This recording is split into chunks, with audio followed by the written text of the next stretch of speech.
What's up, everybody? This is Eric from the Mature Minded Gamers. Tonight, me and Brad and Will are going to cover episode 6 of Star Trek Lower Decks Terminal Provocations. Hey, what up? All right, guys, this one starts out with Boimler humming his warp engine sounds. He shows his skills at doing the different engines of the different ships, Voyager and Enterprise, and obviously their ship. We also get to meet a new crew member for the lower deck, Fletcher, and we kind of see him and the other lower deck crew members all kind of almost bonding over this humming sound. And we also see the technical skills that Boimler has as he's explaining why they all sound a little bit different. I thought it was very Boimler-like. And then we get the first officer, Ransom, walking in on them and kind of overhearing what's going on and thinking he thinks something suspicious is happening, and he ends up tackling Boimler, bringing him down, and ending that scene. Well, what'd you guys think of this whole section? I thought it was funny. Them all kind of, I don't know, kind of thinking like they've got the other sounds of the other ships going, and they're all really effectively making the same noise. It reminded me of, I can't remember. I think it was, it was an episode of Next Generation Relics with Montgomery Scott was on the Enterprise, and he'd said something about being able to tell whether or not the warp coils were in phase just based on the sound it made and whatnot. And I don't know, for some reason that's what it made me think of. So I liked it. My initial thoughts when I saw Fletcher, I was thinking, oh man, this guy's going to be trouble. I was thinking he's going to be maybe a crew member that is going to be causing some sort of chaos between, the members that we've seen so far, or maybe even be the red shirt that gets axed in this episode.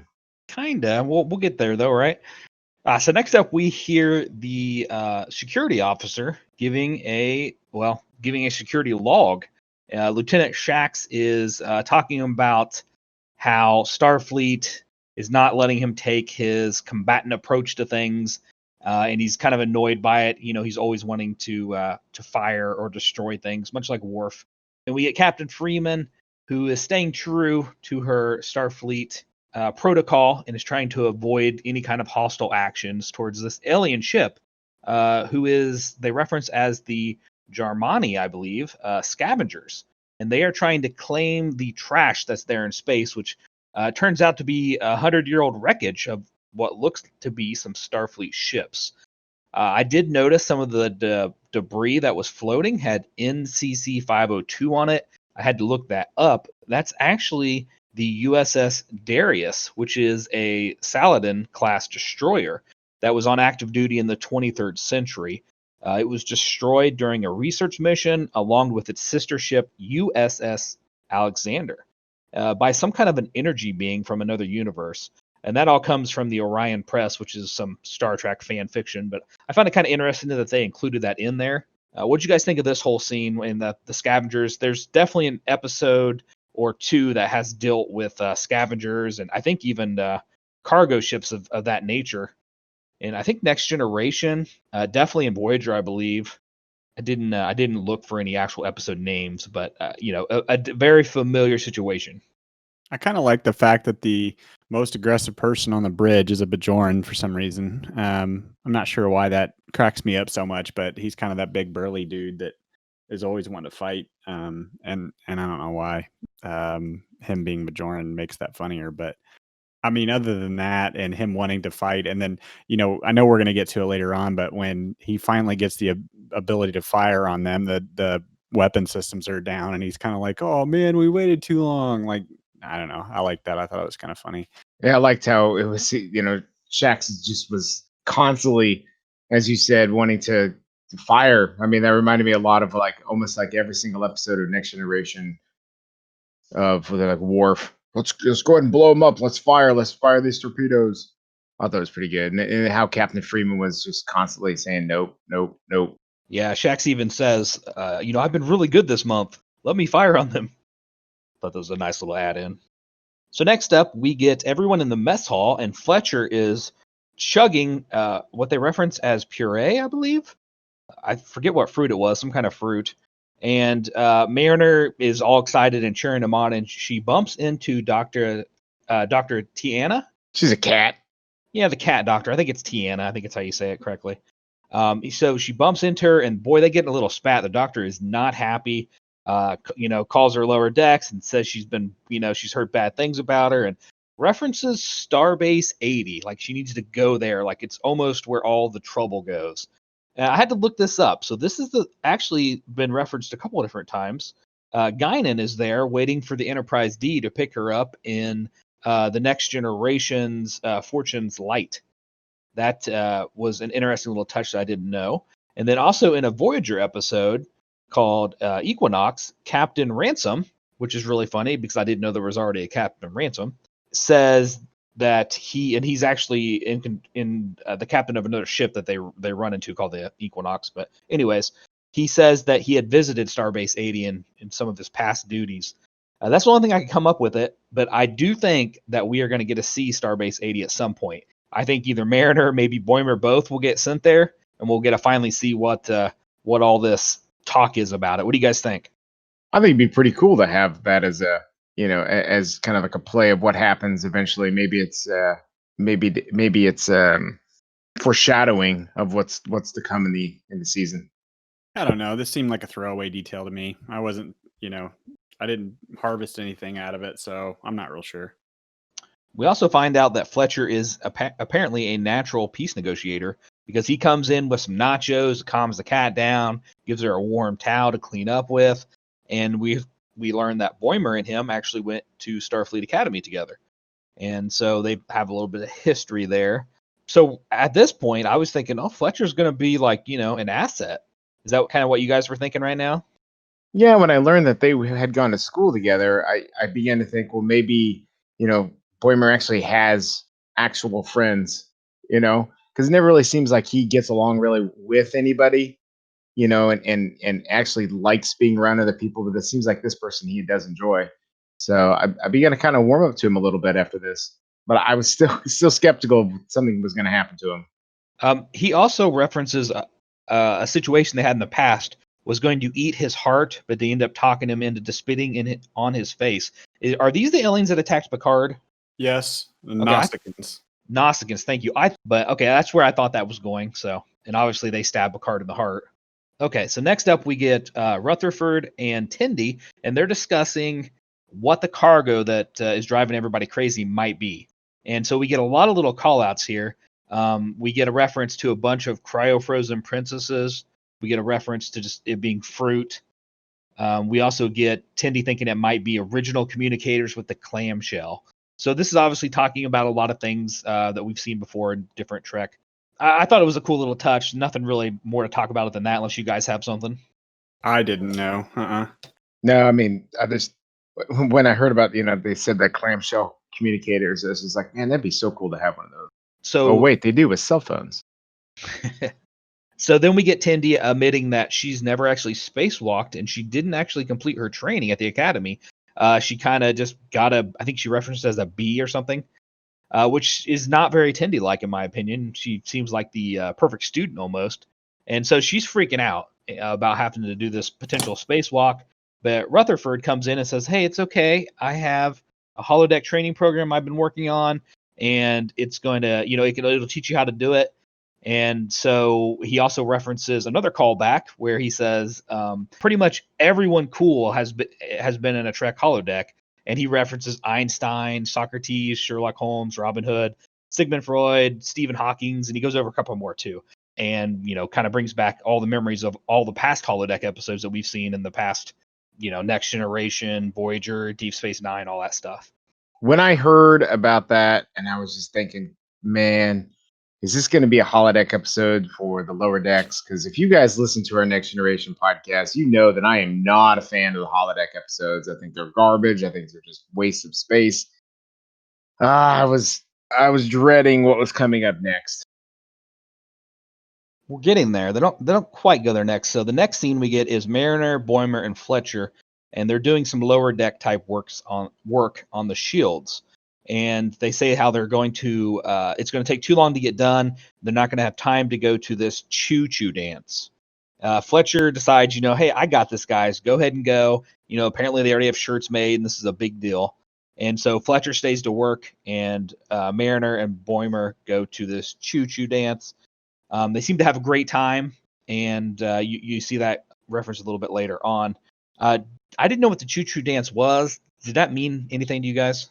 Yeah, I have no idea.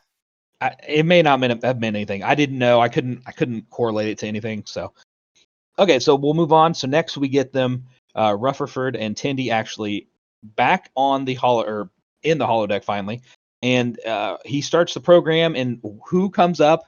Badgie. Oh my goodness! So we are all at the age that we know who Clippy is from Windows. No, And Microsoft Office. Yeah, I thought he also came in like Millennium Edition or something. Microsoft ME. That's where I first remember him popping up and always have to disable him. He's super annoying. Pops up, hey, can I help you with this? Can I do this? And you're right, in Office 2. For some reason, I was thinking more about the ME version, which I think maybe some version of that popped up trying to help you. But anyways, so definitely a funny little callback to that. And he, is slow loading and glitchy, and you can tell Rutherford's getting annoyed by him, and he ends up yelling at him, and I think he kicks him or punches him at some point. And at this time, we get a cutback to them on the bridge, and stuff has went south. The scavengers have started using their tractor beam, so they start throwing debris at the Cerritos, and it ends up doing a lot of damage. And they reference that, hey, the shields are taking more damage than they should, and we know this from the fact that we've got a little scene where Boimer and Miranda come back, that Fletcher is knocked out, and they're missing one of the cores that go in the shields, and it's causing it not to regenerate, I think, after it gets to 50% or something like that, I think is what Mariner says, or Boimer says. And they don't really go into much detail about that, but so that's what's going on there, and it ends up knocking out the safety protocols in the holodeck. And then we get the classic, this happens every holodeck episode. Safety protocols are off. Evil villain appears, and that whole story over and over. Will, as soon as this happened, I laughed because I'm like, oh my goodness, Will's gonna hate this. As you mentioned earlier, not your favorite situation to have in an episode. Yeah, it just seems like this is just a tried and true. Something happens to the holodeck. Something gonna come after him. Something's gonna cause him some grief, and I just didn't dig it. I didn't mind as far as what transpired in the holodeck, which I'm sure you'll go over. But something I do want to mention though, what I thought was pretty funny, kind of the foreshadowing when Mariner is talking about, oh, they're not going to find out unless they do a diagnostic on or as a Mariner, Boimer says it, they're not going to find out unless they do a diagnostic on the shields. Nobody will find out, and then all of a sudden it's going down like, oh crap, we're screwed now. So Fletcher starts acting completely different. And at this point, I definitely felt that he was acting like one of my favorite Next Generation characters who actually was on Voyager 2. Don't say Broccoli. Yes, it was Broccoli. Oh my gosh, no, he wasn't. He was totally. Oh my god, yes, he was. He was Red freaking Broccoli. in the Ninth Degree when he gets turned into a computer, a super smart computer. No. Yes. Well, I obviously did because I just said that, but no, that wasn't who I'm.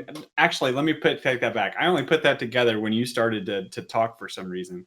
But no, that's not what I referenced it as.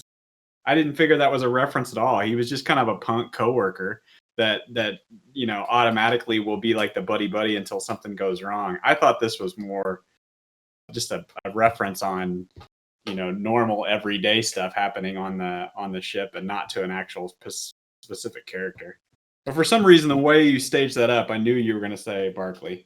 I mean, it's just like Barclay. Come on. No, Barclay never blamed somebody else for. Yes, he did. That there was a whole episode about that with him and Deanna Troi. Remember that? He has to take responsibility for himself and not blame other people because he's blaming Riker. Because remember, Riker's like the little guy in the holodeck who I don't even remember what character they were. They're like Robin Hood and stuff, weren't they? Yeah, they were Robin Hood in that one. Yeah, right? There's a whole episode for that. He wasn't blaming people for that one. Yes, he was. Oh my gosh. You need to go back and rewind to that episode. episode. I respectfully disagree with you there. All right, so we skipped a few things here. One of them is that I think Boimer and Mariner and also Rutherford and Tendi are really starting to get their relationship blooming. I feel like both of them had moments together, when they went to the choo-choo dance, they referenced that, hey, you're pretty cool to hang out with when you're not doing something dumb, or I forget, they say something like that. And then we get the whole moment of where their magnetic boots in the holodeck connect. We get a couple more comments about, hey, you're pretty cool to hang out with. So I feel like this episode really grew both those relationships. You guys think they're going to turn it into more than that? Or do you think something's going to happen to kind of push them apart more? I think if anything, they're gonna, continue to increase the relationships between the two. I mean, I think I was expecting just a little bit more to happen, I guess, between Tindy and Rutherford when their magnetic boots stuck together. I thought we were gonna see just maybe a little bit more loving going on, but they got separated pretty quickly. But yeah, I think, like I said in the last episode, I think that Mariner has feels for Boimer, and kind of sees him as the boyfriend material for that she's kind of wanting, because he's so different than her. Yeah. I mean, I won't be surprised if you're right, but I am not looking for that to happen. All right, so we also get a little scene where we finally meet the Delta crew, who they at first blame for stealing the core. I like the Delta personality. I hope we see them come back and they have more little quarrels, or whatever you want to call them, more issues with each other. I thought it was kind of fun to see that, something you don't see on any track, really. Who works the night shift. I agree. I hope that we do see them a little bit more in future episodes. I mean, yeah, we're focusing on this crew of the lower decks, position or whatever, the shift of the lower decks. And I would really like to see a little bit more animosity between the two of them, and maybe even some more dialogue. I thought it was pretty funny how, well, look, we were at the choo choo dance too. It was great when choo choo choo. Just hilariously stupid.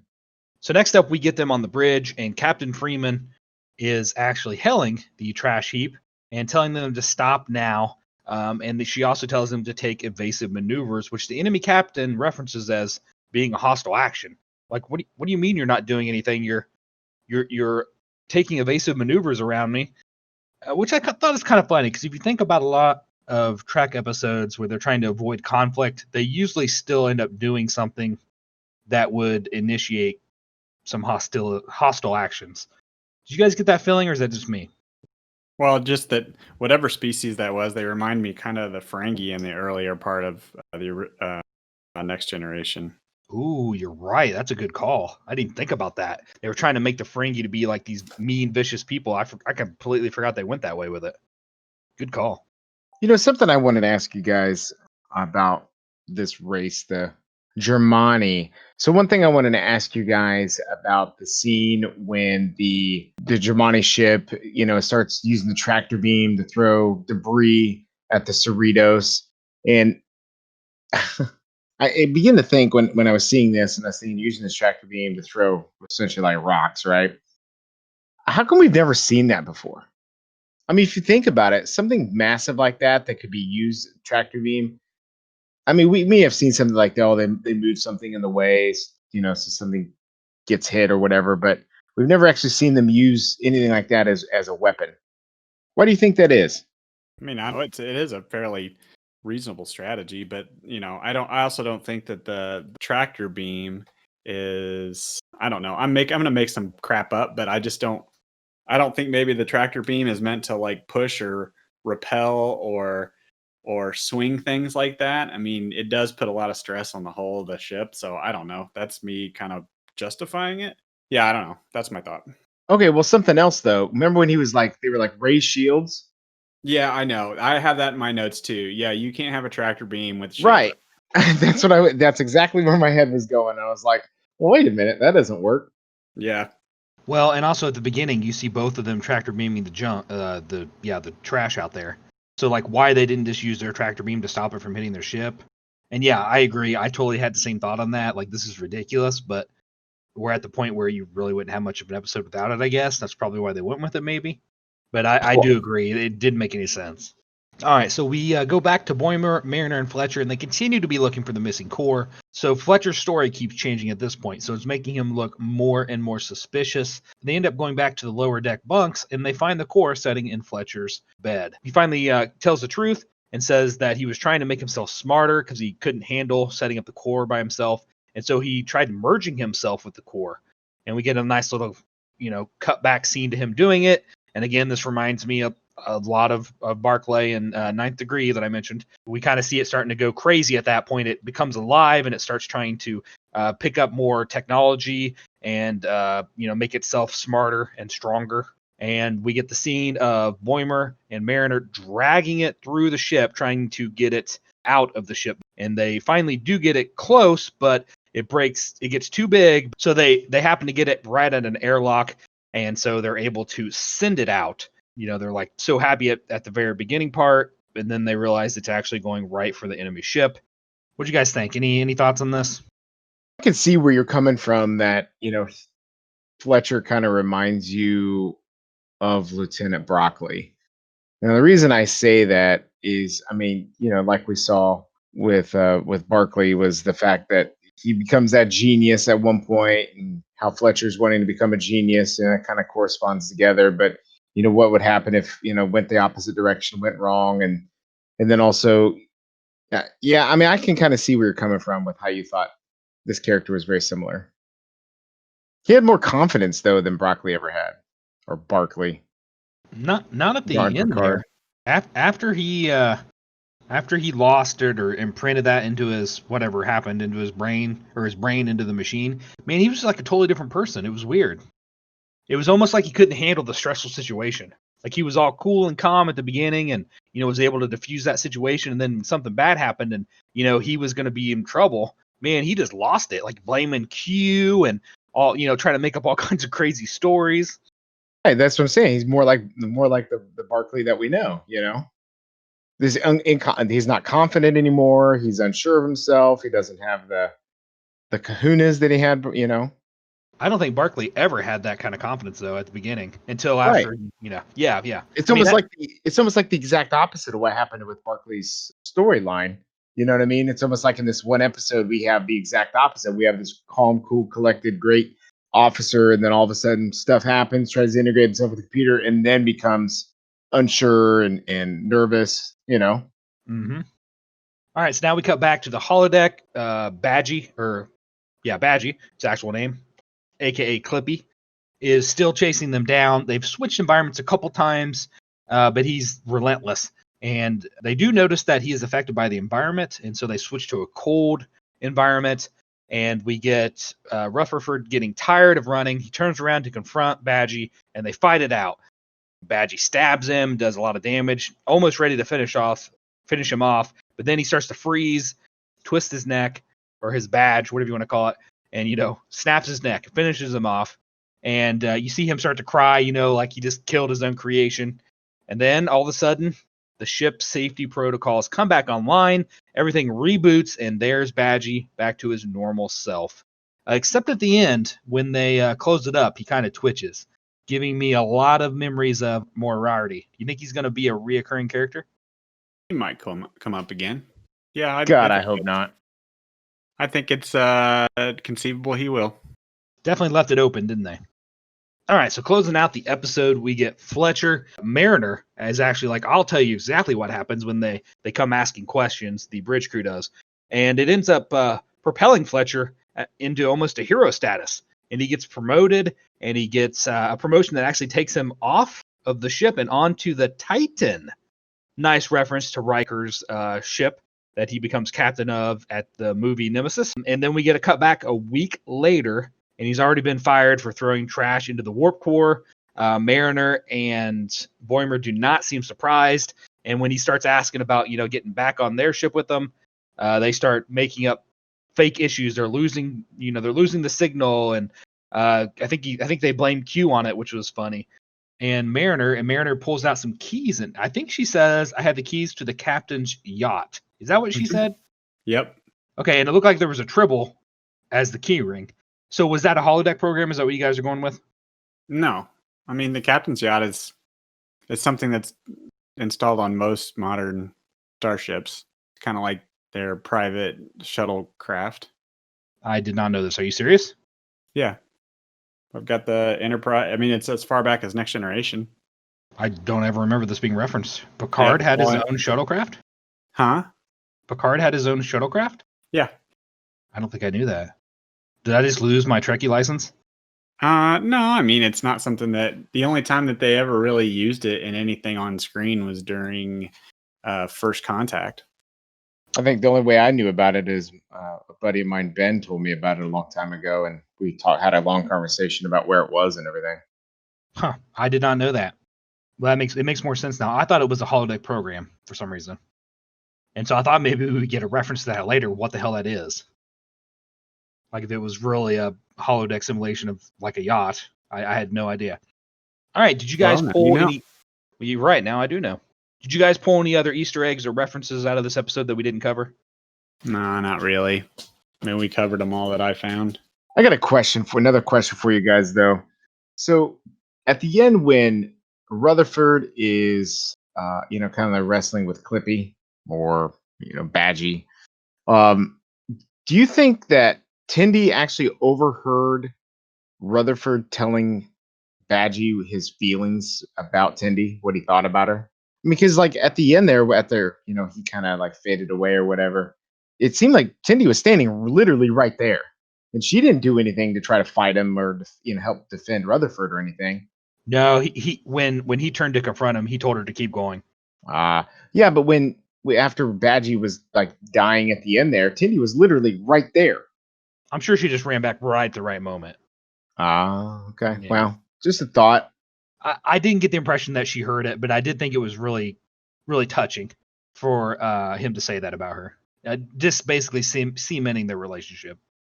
All right, guys, that wraps up episode 6 of Star Trek Lower Decks. Thanks for listening to our podcast. Make sure you hit that follow, like, and subscribe button. And check us out next week where we'll be covering episode 7. Have yourself a great night.